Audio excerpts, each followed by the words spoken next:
Hello, hello, hello.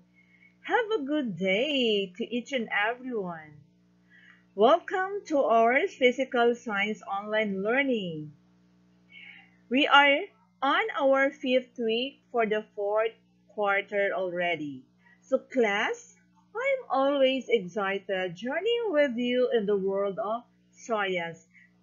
Learning new things is always exciting, right? Yes, it is.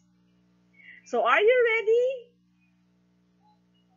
Okay, then join me.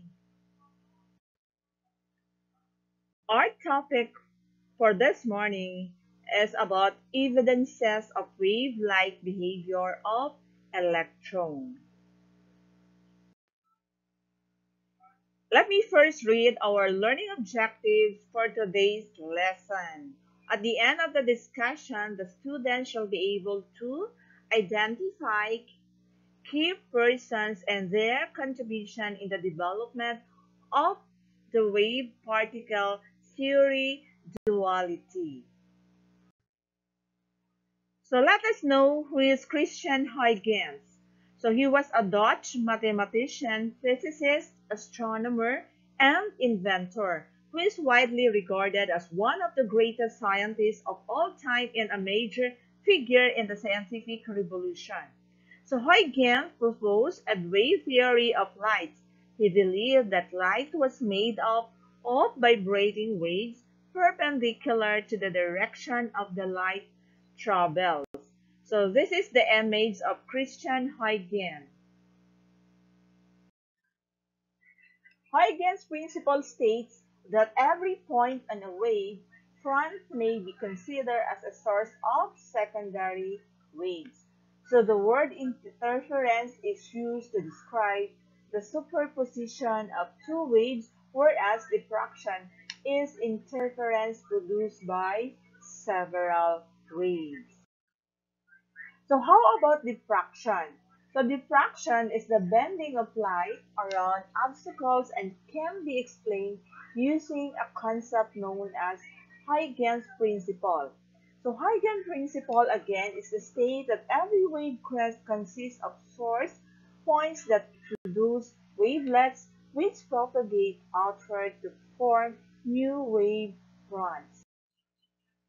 For Newton, he believed that light was made of small particles and these particles would naturally have mass too. So since light particles have mass in Newton's particle theory of light, he deduced that a beam of light parallel to the surface of the Earth would bend downward under the influence of Earth's gravitational field. So try to look at the diagram. So this means that the trajectory of light would be a parabola and not a straight line. So light would follow a parabola like a cannonball that is horizontally shot away. So the fact that we don't notice this effect is, according to Newton, this is due to the speed of light, which is very high. So the speed of light was indeed unknown in Newton time. So but Galilei had shown before that it definitely is extremely fast, possible infinitely fast. Okay. Okay, so we have another scientist.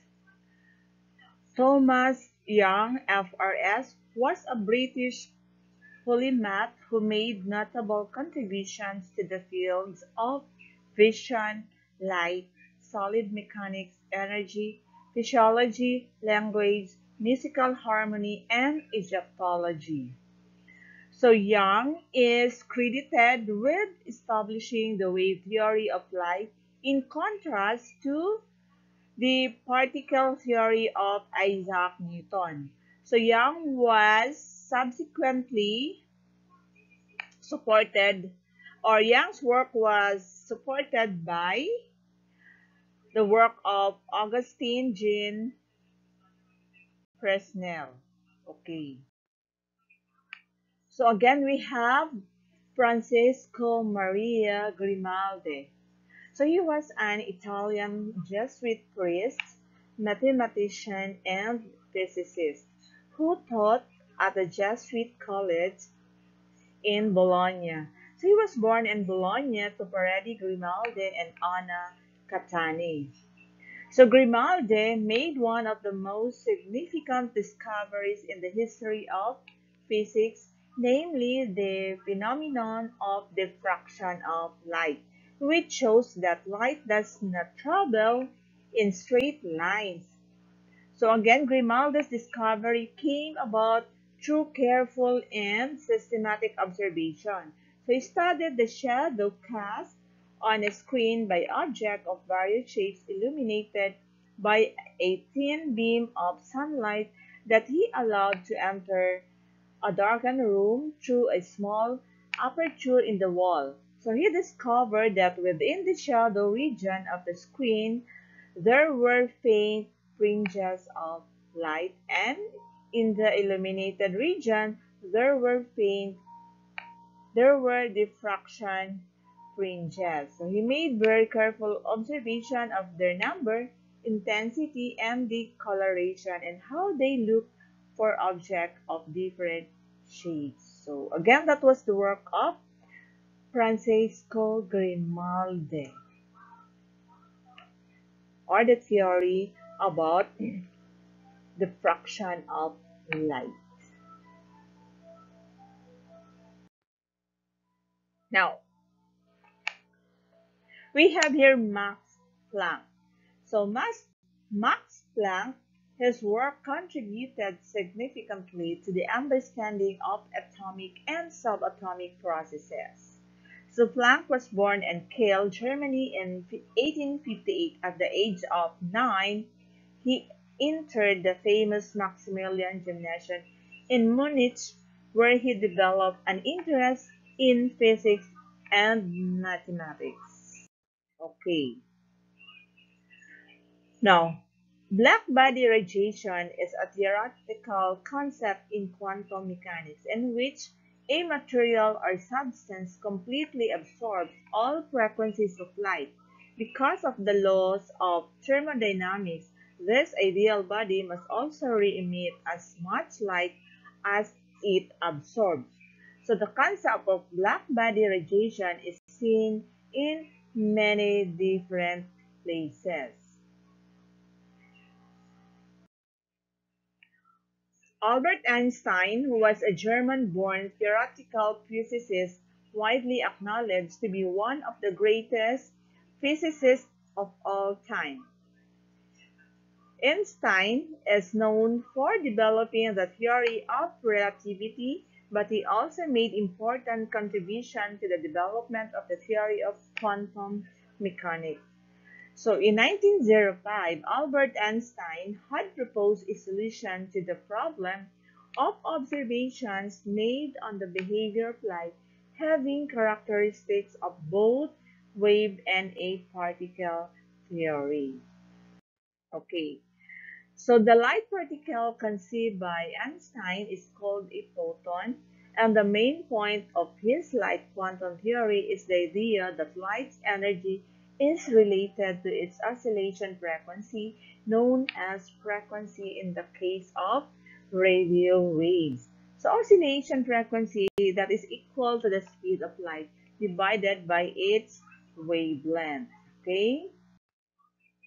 So how about quantum mechanics? So quantum mechanics is a fundamental theory in physics that provides a description of the physical properties of nature at the scale of atoms and subatomic particles. So it is the foundation of all quantum physics, including quantum chemistry, quantum field theory, quantum technology, and the quantum information science. So we have another scientist, Louis Victor Pierre Raymond, 7th Duc de Broglie, was a French physicist and aristocrat who made groundbreaking contribution to quantum theory. So in his PhD thesis in 1924, he postulated the wave nature of electrons and suggested that all matter has wave properties. Okay. So wave-particle duality is the concept in quantum mechanics that every particle or quantum entity may be described as either a particle or a wave. So it expresses the inability of the classical concepts particle or wave. So to fully describe the behavior of quantum scale object, so it is shown in this diagram.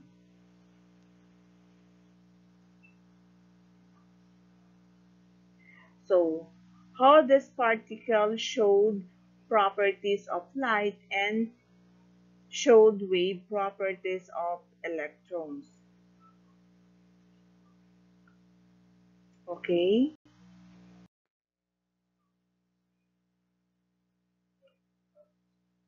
so this is an example of a double slit.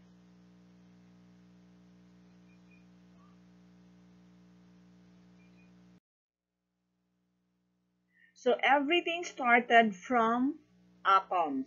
So again, atoms are the building blocks of matter. So this means that everything around us is made up of atoms, both for the living and the non-living things. Okay, class. So you have here the link. So I want you to visit this link for you to understand more on evidences of a wave-like behavior of electrons. Okay? Okay, so this is the end of our discussion for evidences of wave-like behavior of electrons. Now, I would like to remind each and every one of you to please go to our learning path, for I already uploaded there the tests or the quiz and the activities. So answer all of those, then submit that online. Okay, so thank you and God bless us all. So see you next. Bye bye.